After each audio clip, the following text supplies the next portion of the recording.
What's up, ladies and gentlemen? It's your boy King 053, Mr. Easy Imali Enengi, and we're back at it again with another one. Yo, guys, it's been a minute since I've addressed or covered any sport topics. Politics and trending topics have been, um, you know, occupying us so much. And lately, I've been very busy. I've been out of town. I am currently in Uppington, somewhere in the middle of Northern Cape, working with my department, addressing the audit period. So it's been very hectic, unforgiving driving in the Northern Cape. Like I told you guys, today I drove for 10 hours and a half just on the road, driving 10 hours and a half.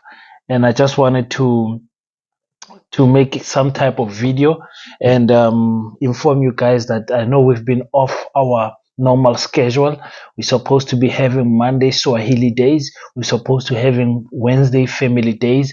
We're supposed to having Friday African days, and we're supposed to having Sunday Sun African news. Those are the days that I'm committed to make videos for you guys.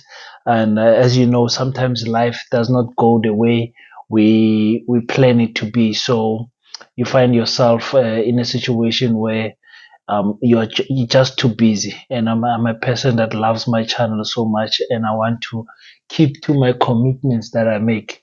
But life overpowers us sometimes. But anyways, we're back at it again. And I want to speak boxing because there's been some serious boxing fights that have been um, confirmed lately. One of them being Errol Spence versus Terence Crawford. And one of you guys asked me, he said, King, cover this fight so that I can know your thoughts. It will be interesting to know your thoughts. You guys know I'm a professional boxer myself, so my opinion does matter when it comes to boxing. And if you look at my hitting rate on YouTube on my channel, I have not got a big fight wrong ever since I started this YouTube channel. You can go back and check. I don't get fights wrong. I know what I'm talking about when it comes to boxing. I'm a professional boxer myself in South Africa with 3 international fights. So I know my story. Let's speak about Bud Crawford versus Errol Spence first. I will cover the Canelo versus Charlo. I will cover Boots. I will cover Deontay Wilder. I'll cover Dan White versus what's his name? Anthony Joshua. Joshua. Anthony Joshua, yes. And I will cover what's the another interesting fight that I'm skipping? I will cover. There is one fight that I'm missing. Is it Fulton versus Onoa? That's another good fight that I want to cover. Okay, let's start with Errol Spence versus Terence Crawford. Errol Spence versus Terence Crawford is being advertised as the fight of the last 30 years. This fight has been advertised as bigger than Manny Pacquiao versus Floyd Mayweather. It is compared to Tommy Hearns versus Sugar Robertson, and I have to agree that this fight is at a very high IQ level. These two gentlemen, both of them are undefeated, and you find that Errol Spence is the bigger welterweight, the heavier puncher, heavy-handed, and Terence Crawford is also heavy-handed, but he's coming from the lower divisions. I think Terence Crawford's first fight was in like 135, which is what 57 kilograms. Going up to 66 kilograms is a mission. It's a mission because Terence Crawford is a big boy. What do I think what is going to transpire in that fight? I think Terence Crawford is going to have problems dealing with the pressure that Errol Spence gave him. Errol Spence is a heavy body puncher. Errol Spence goes in the body and then he invests in the body early in the fight, and then he finds himself reaping the rewards of his investment on the body in the later rounds. And then when you protect the body, the head comes. When you hit the body, the head comes. So the harder he hits Terence Crawford, he's going to stop him definitely on the body. Terence Crawford's advantage are his legs and his southpaw stance.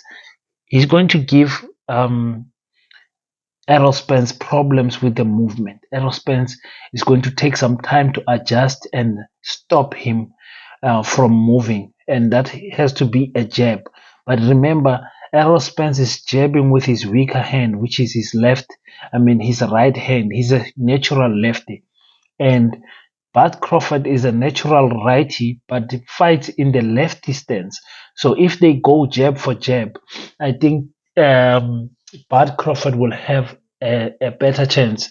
And I know that because I fight it like Bud Crawford. I'm a righty, but I keep my right hand in front so that I can always have a strong jab, a very powerful jab. Um, and I think Bud Crawford will have advantage in terms of jabs thrown on that day. But if I was on this corner, I will advise him move in secular modes and not taking steps back, because Errol Spence I've seen he's got problem tracking down boxers until he gets them hit. So before he gets you hit, he depends on you getting tired before he can corner you. So I think Bud will be very fit in this fight, and he will he will have to move the whole fight to stay away from those power punches from Errol Spence. Who do I think is going to win? Hmm. Okay, who would I like to be in this fight? Honestly speaking, I would like to be Errol Spence in this fight. Why? I'll be the bigger guy. I'll be the stronger guy. I'll be the guy who can take the punches of the smaller guy. But who do I want to win? I want Terence Crawford to win, because I think Terence Crawford has got a better boxing IQ, and Terence Crawford is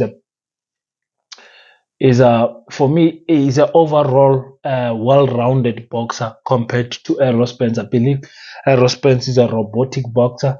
He does one thing and he can't change. Terence Crawford can mix it up, can stand in the pocket, fight in the ropes, fight moving, fight lefty, fight righty. He can do many things that Errol Spence can have problem with. So I think he's going to win, even though you can see this fight is advertised as a 50-50 fight. It is true, it is a 50-50 fight, but I'm going with Terence Crawford. Come back and remind me. We have Dana White versus Anthony Joshua. Joshua is going to win that fight. Don't want to talk too much. I know it's been 7 years since they fought their first fight where Anthony Joshua knocked him out, but I think uh, Joshua, with his new team, his new coach, he has found a new kick into his boxing style, and he's going to win that fight. When we speak about Stephen Fulton and Onoa, Onoa is moving up. I think one division to fight Fulton. Fulton is going to be too strong for him. I think Onoa is going to realize very quickly that there's weight divisions for a reason in boxing. And when we look at Jamal Charlo versus Errol Spence, that will happen on the 30th of September. I think it's Mexican Independence Day or something like that.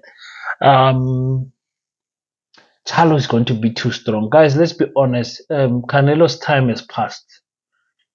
His peak has passed. And with Bivol, when he fought Bivol, I did not only see a Canelo that's not strong, but since he failed the steroid test, I think he's now being careful and going natural in fights.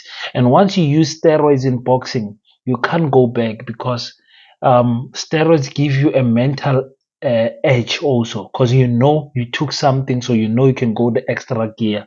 But Canelo, since he stopped taking the steroids after that first failed drug test, he's not been the same. And for me, it shows that he's been taking this stuff his whole career, and he will never be the same again. So I'll have to go with Charlo, even though he's the smaller boxer in terms of weight division, going from 69 kilograms fight to go and fight at 76 kilograms super middle.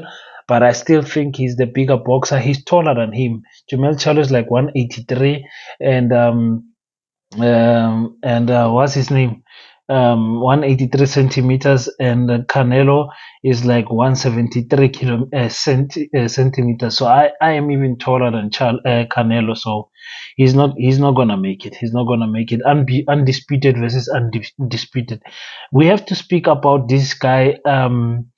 What you call Boots, that's beating up people like nobody's business in the welterweight. It looks like he's going to be next in the welterweight division, fighting. He's probably not going to fight the winner of Terence Crawford and Errol Spence. He's probably going to get something like a Keith Thurman or someone. But very interesting to see Booth, making people wake up on the bottom rope. I think he's starting to become a problem, a serious problem to look at right now. So Deontay Wilder calling out Andy Ruiz is a big thing. I'm not sure if that fight is going to materialize. Looks like Andy Ruiz is pricing himself out of that fight, and that fight. I wish that fight happens because I want to see how Deontay Wilder is going to deal with the boxing IQ of Andy Ruiz. I know Deontay Wilder will be tall and strong for Ruiz, but I would like to see Ruiz. I would like to see how that fight is going to pan out. It looks like in Saudi Arabia, we've got Francis Ngannou versus Tyson Fury. I love Francis Ngannou.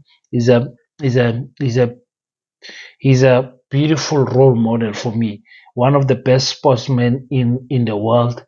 Fighting Tyson Fury, I believe one of the most fluent mover in the heavyweight division, even though he have failed those drug tests so many times. For me, if you fail a drug test, I can't respect you anymore because you took the short route. You took the coward route. Other people are training hard. You come and take things that are your performance enhancement drugs to make you have the edge over other boxers. And boxing is a very dangerous sport. People have died many times. I think boxing, like 13 boxers die in each year on average. On average. So for me, it was not good to see um, uh, Tyson Fury failing those drug tests and getting suspended and coming back. I don't trust him. Even the glove gate, I still believe that he cheated with his gloves. But I think he is the um, better boxer than my brother Francis Ngannou. It's just not going to happen in a boxing ring. Francis Ngannou is going to tie. I think he's going to do well in the first few rounds. He can box. Francis can box, but he's depending on the bomb, and that bomb is going to be difficult to land. That bomb. It's going to be very difficult to land that bomb. But every boxer has got a puncher's chance. But I have to give it to um, Tyson Fury. That one. I see Francis Ngannou doing very well 3 rounds.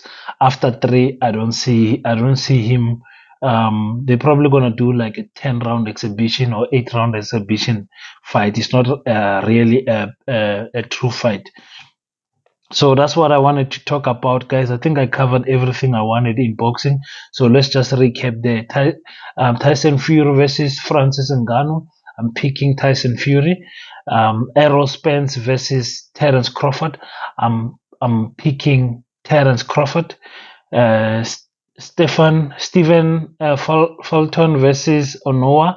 I'm I'm picking Fulton, and what's the other one? Joshua versus White. I'm choosing Joshua.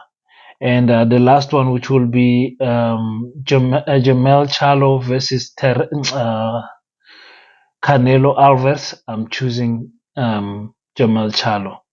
So that is my sports recap for now. I'll cover the other fights as and when they happen.